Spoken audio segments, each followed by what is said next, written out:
30 minutes doesn't sound like much. Half a sitcom. A commute. Time to fold laundry.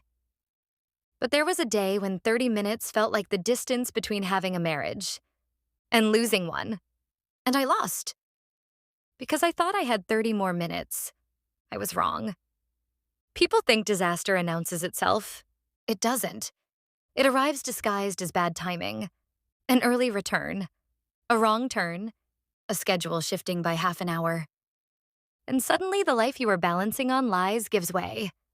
That's how mine happened. Not through evidence. Through timing. Timing and arrogance. Because I believed I had room. And betrayal loves people who think they have room. Daniel was supposed to be at a client dinner until 8.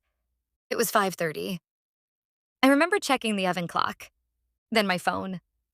Then laughing when Ryan said, "You keep checking time like we're teenagers." Maybe because some guilty part of me knew time was the real danger. Not morality. Time. Ryan was at the house. Again. And even writing that still makes me ashamed. Because affairs become normalized through repetition. That's their trick. The impossible starts feeling routine. And routine breeds carelessness. At 6:12, Daniel texted. Dinner canceled. Heading back after one stop. I stared at it. One stop. I calculated. Traffic. Distance. At least 30 minutes. Plenty. That word again. Plenty. The word before ruin. I should have made Ryan leave immediately. Instead, we lingered. 5 stupid extra minutes. Talking. Kissing goodbye. Wasting the margin. Burning the only protection I had. I still think about those 5 minutes. How expensive they were. At 6:23, I heard the garage door, and every cell in me turned to ice. No. No. Impossible. Too soon. I had 30 more minutes. I was sure. Ryan looked at me. What? I whispered. He's home. And fear stripped everything romantic from the room. Just panic remained.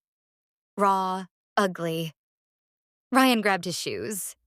I tried thinking. Back door, fence, window, nothing made sense. Panic doesn't strategize. It flails, and we flailed. Then Daniel came through the mudroom, calling my name, casual, trusting.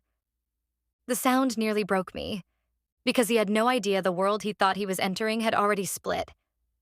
I met him in the kitchen, heart hammering so hard I thought he could hear it. Why are you home?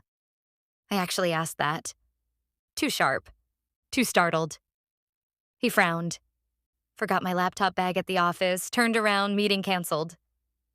A random sequence of tiny events. And here we were. Lives often turn on nonsense. Then came the sound. Upstairs. A door latch. Soft, but enough. Daniel looked up, and I knew whatever remained of the lie was collapsing. What was that? House settling, I said. Even as I said it, footsteps betrayed me. Muted. Careful. Human. Daniel's face changed. Not rage, recognition. And that was worse. He started toward the stairs. I stepped in front of him. Huge mistake. The kind panic makes. He looked at me and said quietly, "Move." Same quiet certainty that leaves no room for lies. I moved, because there was nothing else left. Ryan was halfway down the hall when Daniel saw him, frozen, shoes in hand, like a guilty cliché. It would almost be absurd if it hadn't been my life. No fight, no movie scene, just silence. Thick enough to choke on.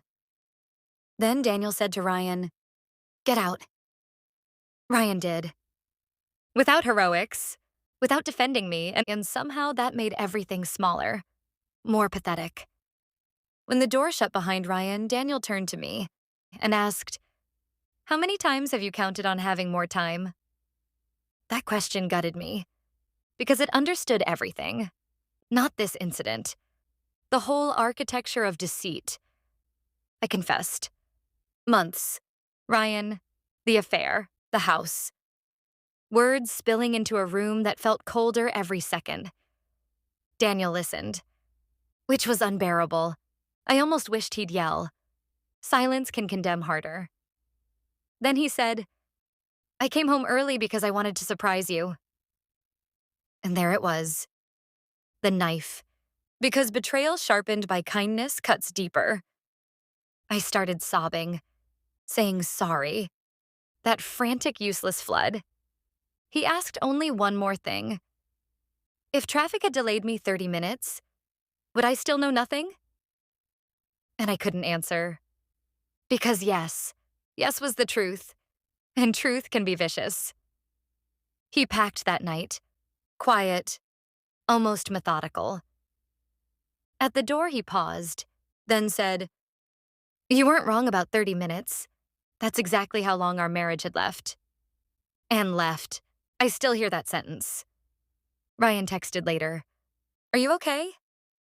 I stared at it and felt almost nothing, because whatever fantasy fed the affair had died under fluorescent kitchen light.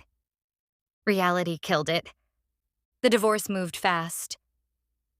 Daniel had a frightening clarity after betrayal. No bargaining, no looping back, just endings. Some people fracture. He crystallized, and there was no arguing with Crystal. Months later, I asked if he ever considered forgiving me. He said, I keep thinking about you believing you had 30 more minutes. That tells me how long you believed you had me fooled. And I understood then the betrayal wasn't only the affair, it was the confidence in deception.